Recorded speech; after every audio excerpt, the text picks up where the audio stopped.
Thank you, Mr. Speaker. And thank you to everyone who is attending this hugely significant debate today. It is a privilege to open the debate on the Terminally Ill Adults End-of-Life Bill, a piece of legislation which would give dying people, under very stringent criteria, choice, autonomy and dignity at the end of their lives. I welcome this debate on this hugely important issue, and I beg to move that the bill be read a second time. And let me say to colleagues across the House, particularly new colleagues, I know that this is not easy. It certainly hasn't been easy for me. But if any of us wanted an easy life, I'm afraid we're in the wrong place. It is our job to address complex issues and make difficult decisions. And I know for many people this is a very difficult decision. But our job is also to address the issues that matter to people. And after nearly a decade since this subject was debated on the floor of the House, many would say this debate is long overdue. For my part, I have tried incredibly hard to ensure that the tone of the debate has and continues to be robust, of course, but most importantly, respectful and compassionate. And I am pleased that for the most part that has been the case.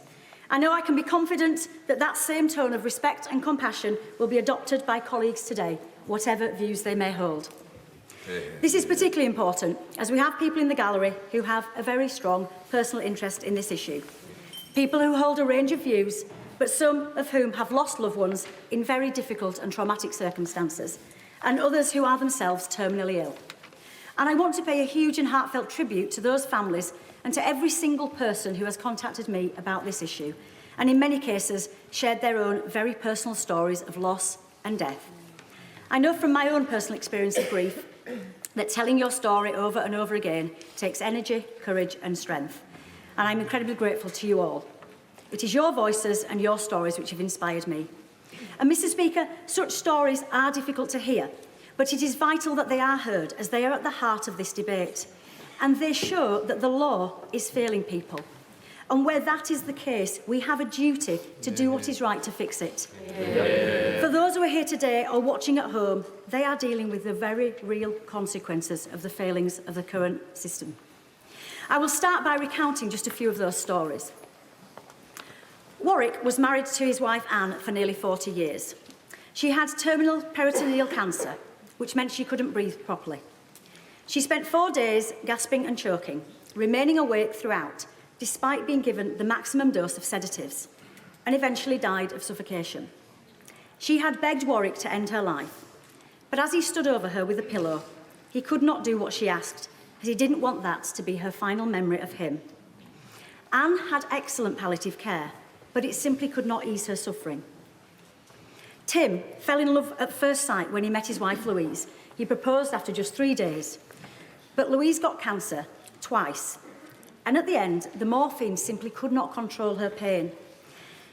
In desperation, she managed to smash a small glass bottle and tried to take her own life, not realising that her toddler daughter had got into bed with her. Tim found her.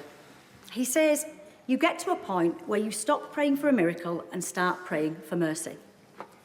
Former police officer James waved his mum off as she embarked on her final trip to Dignitas. She had terminal vasculitis.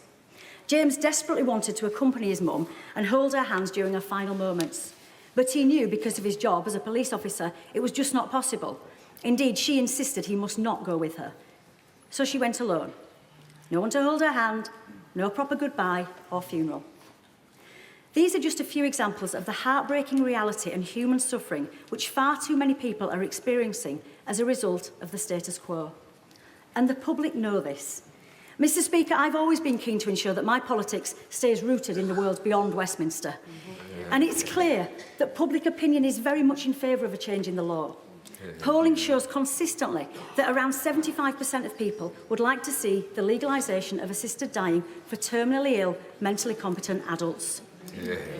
These findings are significant, but it may not be that surprising that most people believe, as I do, that we should all have the right to make the choices and decisions we want about our own bodies. And let's be clear, we are not talking about a choice between life or death. We are talking about giving dying people a choice of how to die. So, Mr. Speaker, let us examine what that choice currently looks like. I do not have a legal background, but I've always been driven by a strong sense of injustice. If I see a problem, I will do everything I can to try and solve it. Indeed, in this job, we all do that every week and every day, whether here in Parliament or in our constituencies. And when 4 former directors of public prosecutions, including the Prime Minister, and 2 former presidents of the Supreme Court, and many lawyers all agree that the law needs to change, surely, Mr. Speaker, we have a duty to do something about it. Yeah. Intentionally helping another person to end their life is currently illegal under the Suicide Act 1961 and carries a maximum prison sentence of 14 years. This includes family and friends helping someone who is terminally ill to die, both in the UK and overseas. And existing guidance does not stop people from being investigated by the police, adding fear, guilt and further trauma to grieving families. The law is not clear and it does not protect individuals, families or medical professionals. And this drives people to very desperate measures.